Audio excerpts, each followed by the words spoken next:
Hello friends, welcome on Sairaj commerce classes. My self चंदा जायसवाल। हम आज स्टडी करेंगे related to 12th standard 12th commerce, ठीक है। और उसमें है आपका book keeping and accountancy chapter 1 introduction to partnership and partnership final account. ये मैंने पूरा कंप्लीट करवा दिया है। अब हम सेकेंड चैप्टर स्टार्ट करेंगे जो है आपका accounts of not for profit concerns, ठीक है। तो चैप्टर 1 अगर आपने अभी तक नहीं देखा है तो प्लीज़ वो देख लो, फिर चैप्टर 2 स्टार्ट करो। जैसे कि मैंने आपको बोला था, आप सब्सक्राइब कर दो और शेयर करो, लाइक करो। और अगर सब्सक्राइब किया तो आपको नोटिफिकेशन हर एक चैप्टर की, यानी कि आपके हर एक वीडियो की नोटिफिकेशन मिलती रहेगी और आपकी स्टडी कंटिन्यू रहेगी, ठीक है। तो फ्रेंड्स, हम स्टार्ट करते हैं हमारा सेकेंड चैप्टर जो है accounts of not for profit concerns. अब इसमें हम क्या क्या देखेंगे, ठीक है। Accounts of not for profit concern, इसके अंदर हम देखेंगे यानी कि अंडरस्टैंड करेंगे क्या meaning and features of not for profit concerns, ठीक है। कि मीनिंग क्या है, फीचर्स क्या है नॉट फॉर प्रॉफिट कंसर्न के। फिर वहाँ पे देखेंगे हम रिसिप्ट एंड पेमेंट्स अकाउंट का मीनिंग, फिर इनकम एंड एक्सपेंडिचर अकाउंट, फिर उस कैसे डिफरेंट है प्रॉफिट एंड लॉस अकाउंट से। फिर अगर प्रॉफिट एंड लॉस यानी कि कैसे डिफरेंट है इनकम एंड एक्सपेंडिचर आपके प्रॉफिट एंड लॉस अकाउंट से, वो अंडरस्टैंड करेंगे। और उसके बाद हम प्रिपेयर करेंगे income and expenditure account and balance sheet, किससे, फ्रॉम रिसिप्ट एंड पेमेंट से, ठीक है। बताती हूँ अभी वो भी सब पूरा आपको एक्सप्लेन करती हूँ कि कैसे आपको करते जाना है, कि तो ये सब चीज़ें यहाँ पे हम देखेंगे। स्टार्ट करते हैं। पहले तो मैं इंट्रो दे देती हूँ आपको, ठीक है, इस चैप्टर के बारे में थोड़ा बहुत, ताकि आपको नॉलेज आ जाए कि ये चैप्टर किसके रिलेटेड है।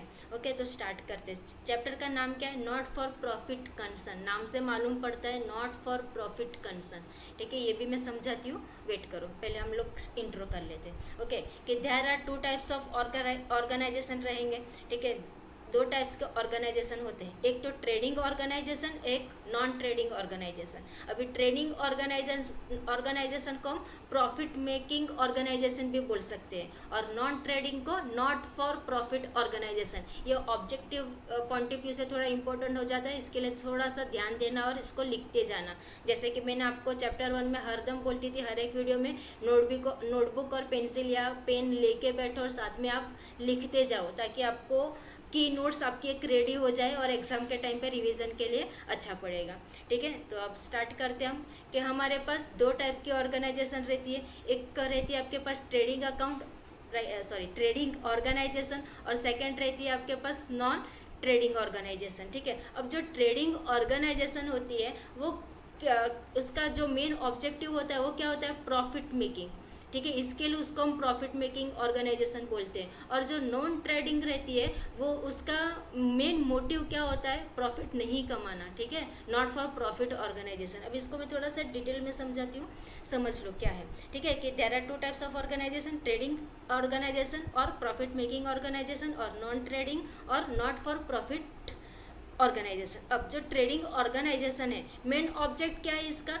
कि trading organisation main object is to earn profit, ठीक है। They are engage in trading activities. जैसे कि आपको पता है ट्रेडिंग यानी क्या, बाइंग एंड सेलिंग एक्टिविटीज, उसमें गुड्स एंड सर्विस दोनों चीज़ें आ जाएगी, ओके।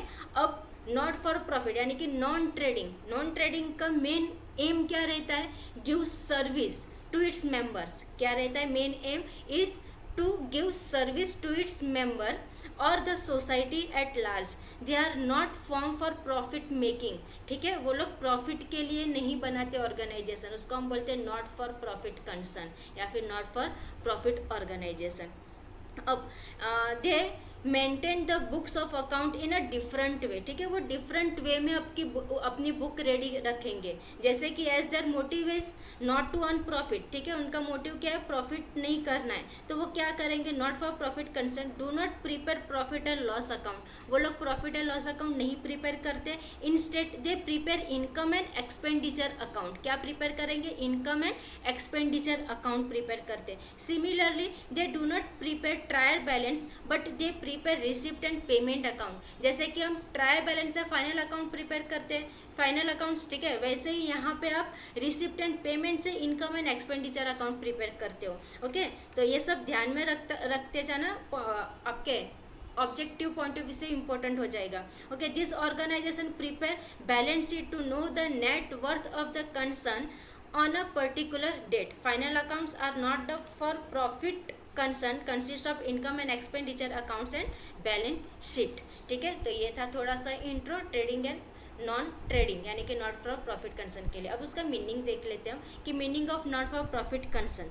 ओके, तो जैसे कि मैंने आपको एक्सप्लेन किया पूरा यहाँ पे वही है कि not for profit concern are those concern which are not started to earn profit but to give qualitative service, ठीक है, to its member and society at the minimum charges. ऐसा नहीं है कि वो लोग चार्ज नहीं करते, लेकिन बहुत कम चार्ज करते हैं. ठीक है, जैसे कि हम बोलते हैं ना रीजनेबल भाव में हमें पड़ा ये चीज़ है, वैसी ही है. ठीक है, कि आपको मिनिमम चार्ज करेगी ये. देयर मेन ऑब्जेक्टिव क्या रहेगा उन लोग का? Their main objective is to provide social service and to promote art, culture, sports, education, etc. The nature of this concern are different from profit organization. Not for profit concern collect income through, वो कहाँ कहाँ से collect करेगी? जैसे कि हम donate करते हैं मोस्टली, ठीक है, एनजीओ में हम डोनेट करते ही हैं. तो ये not for profit concern collect income through subscription, admission fee, donation etc. given by member or non-member and grant subsidies or concessions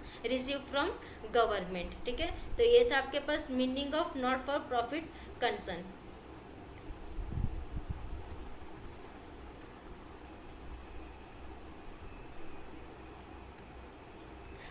okay, अब नेक्स्ट देखते हैं हम. आपको जैसे मैंने बोला कि ये सम के इसके अंदर नॉट फॉर प्रॉफिट कंसर्न क्या रहेगा? ट्रायल बैलेंस नहीं रहेगा. फाइनल अकाउंट प्रिपेयर करने के लिए हम ट्रायल बैलेंस कर देते हैं. यहाँ पे इनकम एंड एक्सपेंडिचर प्रिपेयर करने के लिए आपको receipt and payment account prepare करना पड़ेगा. ठीक है, अरे रहेगा सम के अंदर. तो ये रिसिप्ट एंड पेमेंट अकाउंट है क्या, पहले वो समझ लेंगे, क्योंकि ये बेस जब तक आपका क्लियर नहीं होगा तब तक आप सम अच्छे से नहीं कर पाओगे. ठीक है, इसके लिए थियरी में पार्ट्स आपको इसीलिए आपको करवाती हूँ ताकि आपका बेस क्लियर हो जाए. बाद में हम सम करेंगे. ठीक है, ताकि आप सम आसानी से कर लो.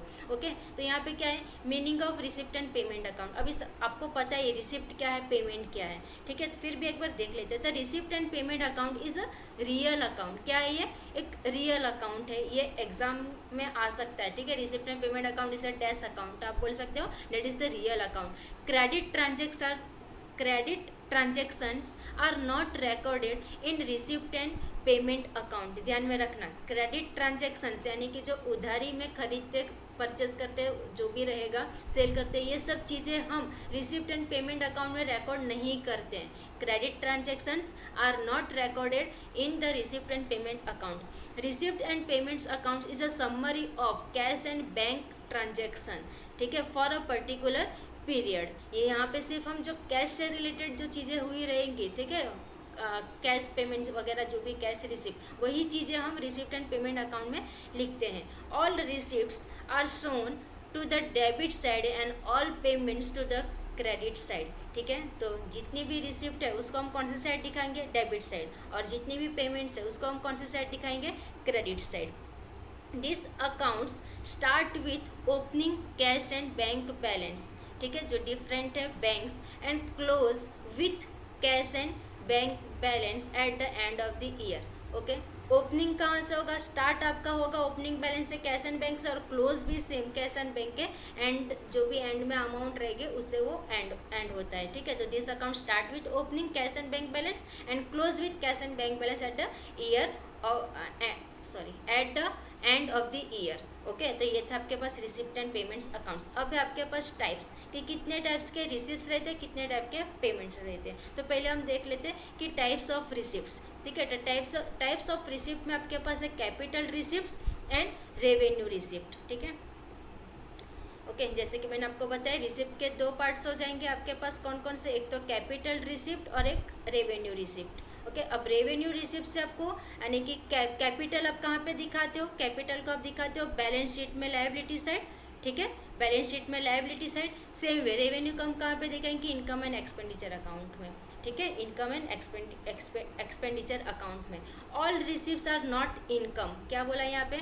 All receipts are not income capital receipts and consider in a different manner. ठीक है, जितनी भी रिसिप्ट, ऐसा नहीं कि वो इनकम ही या कैपिटल रिसिप्ट ही है, इसके लिए उसको डिफरेंट मैनर में कंसिडर किया जाता है। ठीक है, तो अब हम देख लेते हैं कि रेवेन्यू रिसिप्ट क्या है और कैपिटल रिसिप्ट क्या है। तो यहाँ पे आपके बुक के अंदर प्रिंटिंग मिस्टेक है, यहाँ पे फर्स्ट आ जाएगा। ठीक है, फर्स्ट है और यहाँ पे सेकेंड है। ओके, यहाँ पे सेकेंड है। अब यहाँ पे क्या आपके पास कैपिटल रिसिप्ट, जैसे कि आपको पता है कैपिटल रिसिप्ट यानी क्या, जो नॉन रिकरिंग रहेगी नेचर में। ठीक है, जैसे कि यहाँ पे लिखा है, देखो, all such receipts are non recurring in nature and not forming a part of regular flow of income of a concern are known as the capital receipt. ठीक है, कैपिटल रिसिप्ट यानी क्या, जो रिसिप्ट रिकरिंग नहीं होती रहेगी। ठीक है, यानी कि हरदम वो वापस नहीं होती रहेगी, उसको हम बोलते हैं नॉन रिकरिंग इन नेचर और not forming a part of regular flow. ठीक है, जैसे कि समझो आपने रेंट पे किया। ठीक है, वो रेंट कैसे आपको हर महीने पे करना पड़ेगा ना। ठीक है, तो वो कौन सी हो जाएगी, रेवेन्यू रिसिप्ट, कैपिटल रिसिप्ट नहीं। समझ में आया क्या है कैपिटल रिसिप्ट, यानी non recurring in nature. Okay, जैसे कि यहाँ पे एग्जांपल आपको दिया, एग्जांपल है स्पेसिफिक डोनेशन फॉर बिल्डिंग।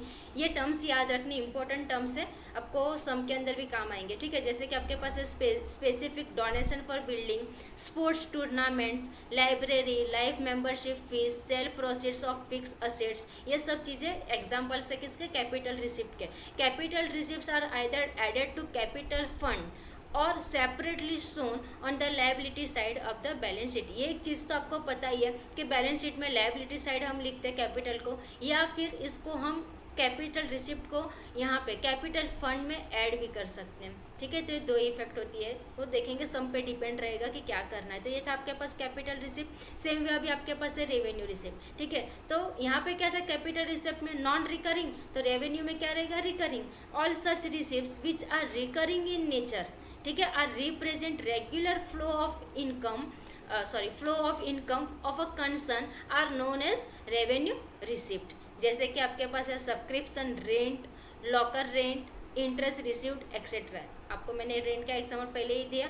ठीक है, तो ये था आपके पास रेवेन्यू रिसिप्ट। ये थे आपके टाइप्स ऑफ रिसिप्ट। अब है आपके पास types of payment. Types of payment में भी आपके पास दो टाइप्स रहेंगे, एक तो कैपिटल एक्सपेंडिचर और रेवेन्यू एक्सपेंडिचर। ठीक है, जो कैपिटल एक्सपेंडिचर रहेंगे वो लॉन्ग पीरियड के रहेंगे और जो रेवेन्यू एक्सपेंडिचर रहेंगे वो शॉर्ट पीरियड के रहेंगे।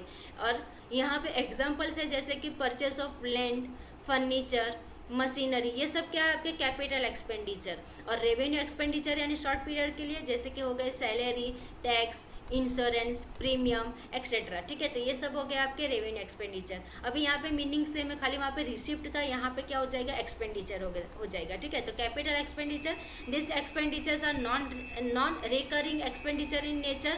The benefits of such expenditure are likely to be receive for a long period. ठीक है, कैपिटल एक्सपेंडिचर है, अगर हमने समझो बिल्डिंग खरीदी या मशीनरी खरीदी या फर्नीचर खरीदा या लैंड लिया, हमने परचेस किया, तो ये सब चीज़ की हमें बेनिफिट बहुत साल तक लेते हैं हम। ठीक है, कि आज लिया कल तो बेचा नहीं ना। ठीक है, इसको हमने बहुत साल तक यूज़ करते हैं, इसके लिए हम क्या बोलते हैं, इसको capital expenditure. This expenses are shown on the कौन सी साइड दिखाते हैं, असेट साइड बैलेंस शीट के। ठीक है, बैलेंस शीट के असेट साइड दिखाते हैं और their balances are carried forward to next accounting period. और अब है रेवेन्यू एक्सपेंडिचर, तो रेवेन्यू एक्सपेंडिचर यानी कैसे कि this expenses are recurring in nature, the benefit of this expenses are enjoyed immediately, that is in a current year.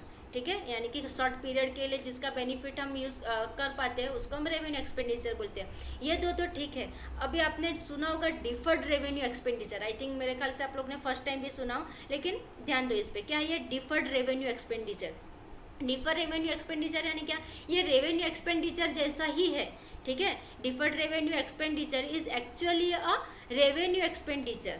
Such expenditure is incurred for receiving benefit for more than a year, यानी एक साल से ज़्यादा अगर आपको कोई चीज़ की benefit मिल रही है तो उसको हम डिफर्ड रेवेन्यू एक्सपेंडिचर बोलेंगे। जैसे कि एग्जांपल देखो मैंने यहाँ पे रखा है, समझो एग्जांपल क्या है यहाँ पे कि एडवर्टाइजमेंट एक्सपेंडिचर है। ठीक है, एडवर्टाइजमेंट एक्सपेंडिचर ये आपका डिफर्ड रेवेन्यू एक्सपेंडिचर में आता है। समझो पेड की आपने advertisement expenditure paid ₹30,000 is for 3 years, आपने 3 साल के लिए 30,000 पेड किया है। यहाँ पे आपको क्या है कि करंट ईयर, जैसे कि मैंने आपको फर्स्ट चैप्टर में भी अच्छे से एक्सप्लेन किया है कि कैसे करना है। तो करंट ईयर में आपने कितना पे किया होगा, 30,000। अब यहाँ पे 3 ईयर्स है तो 30,000 डिवाइडेड बाई 3 कर दो तो कितना आ जाएगा 10,000, यानी करंट ईयर का कितना हो गया 10,000। ठीक है, तो ये हो गया आपका करंट ईयर का एक्सपेंडिचर कितना हो जाएगा 10,000। ठीक है, करंट ईयर का इट शुड बी डेबिटेड, हम इसको डेबिटेड करेंगे कहाँ पे, इनकम एंड एक्सपेंडिचर अकाउंट में। और जो बाकी रहा पार्ट, कितना बाकी रहेगा, तो 30,000 माइनस 10 करो तो कितना हो गया 20,000। ठीक है, तो ये क्या हो गया आपका प्रीपेड हो गया ना, आपने पहले से पे करके रखा है। तो इसको हम कहाँ पे दिखाते हैं, असेट साइड, बैलेंस शीट के असेट साइड 20,000।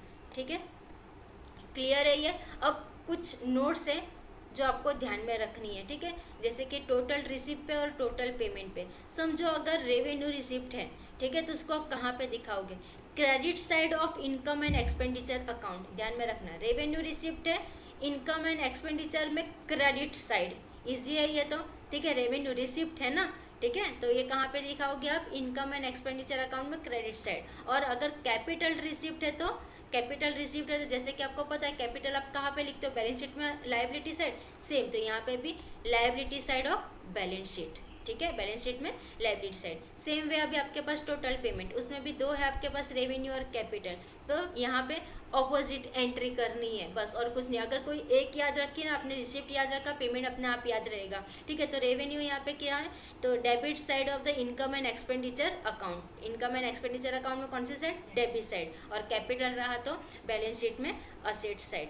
ठीक है, बैलेंस शीट में असेट साइड। ओके, तो ये था आपके पास types of receipt, types of payment.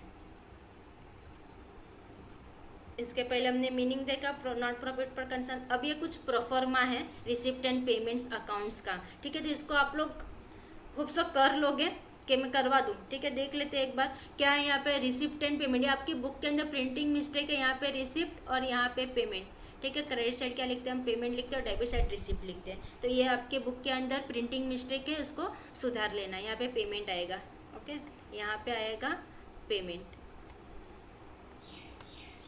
Okay, अब देख लेते हैं हम नेक्स्ट। यहाँ पे आपके पास क्या क्या कौन कौन सी चीज़ें आएगी, to balance brought down, cash in hand, cash at, bank, ये सब चीज़ें ध्यान में रखते जाना है। To subscription, previous year, current year, next year, entrance fees, admission fees, life membership fees, legal fees, government grants, donation. ठीक है, डोनेशन जनरल और स्पेसिफिक दो टाइप के रहेंगे, वो आपको सब पे डिपेंड रहेगा, वो आ जाएगा आपको। फिर बिल्डिंग फंड, और फिर आपके पास डिविडेंड रिसीव्ड, हायर ये कुछ है, सन्ड्री इनकम है, sale of old memories, sale of old newspapers. ठीक है, ये सब चीज़ें हैं जो आपके यहाँ पे आएगी, जैसे कि टर्म फीस हो गया, कलेक्शन ऑफ फाइन्स, फिर यहाँ पे लोकल रेंट, एग्ज़ाम फीस, ये सब चीज़ें यहाँ पे आपको आएगी रिसिप्ट साइड। सेम वे यहाँ पे पेमेंट में भी आपके पास बाई की सैलरी है, प्रीवियस ईयर, करंट ईयर, फिर रेंट, रेट्स एंड टैक्स है, previous year, current year, next year. ये चीज़ इसमें ध्यान रखने वाला क्या, आपके पास क्वेश्चंस के अंदर रहेगा previous year, current year, next year, लेकिन आपको सम में कौन सा लेना है, सिर्फ करंट ईयर ही लेना है। ठीक है, तो ये एक मुद्दा है जो नोट्स से आपको करने जैसी है। ठीक है, तो उसको नोट्स करके रख दो कि करंट ईयर ही आपको आता है, रिसिप्ट एंड पेमेंट आपका सम रहेगा, क्वेश्चन रहेगा, उससे आप बनाओगे इनकम एंड एक्सपेंडिचर अकाउंट बनाओगे। ठीक है, तो उसके अंदर हम ये करंट ईयर का ही लेते हैं। फिर printing and stationery, general expenses, interest on bank loan, फिर electricity charges, audit fees, tournament expenses, wages, यानी जितने भी आपने खर्चे किए, पेमेंट्स किए, ये सब चीज़ें यहाँ पे, जैसे कि परचेस किया, sports materials, insurance, telephone, mobile expenses, bank charges, postage, convenience expenses for annual function, fix deposits, purchase of fixed assets, furniture, building. ठीक है, ये सब चीज़ें यहाँ पे आती है आपके रिसिप्ट एंड पेमेंट अकाउंट के अंदर। ओके, क्लियर है यहाँ तक। यहाँ यानी हमने क्या क्या देखा आज, नॉट फॉर प्रॉफिट कंसर्न, उसका मीनिंग, फिर रिसिप्ट एंड पेमेंट से रिलेटेड कुछ चीज़ें, जैसे कि उसका मीनिंग, रिसिप्ट एंड पेमेंट का, साथ में फॉर्मेट वगैरह सब हमने क्लियर किया। यहाँ पे टाइप्स देखा।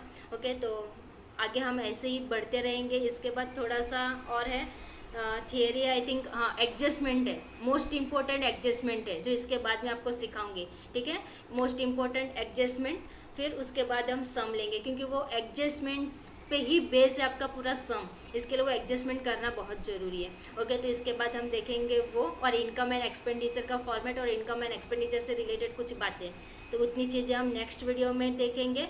ठीक है, आपको अच्छा ही लगा हो, होप सो। शेयर करो, लाइक करो और सब्सक्राइब करो ताकि आपको नोटिफिकेशन मिलती रहे और आपकी स्टडी कंटिन्यू रहे। तब तक के लिए थैंक यू, बाय बाय।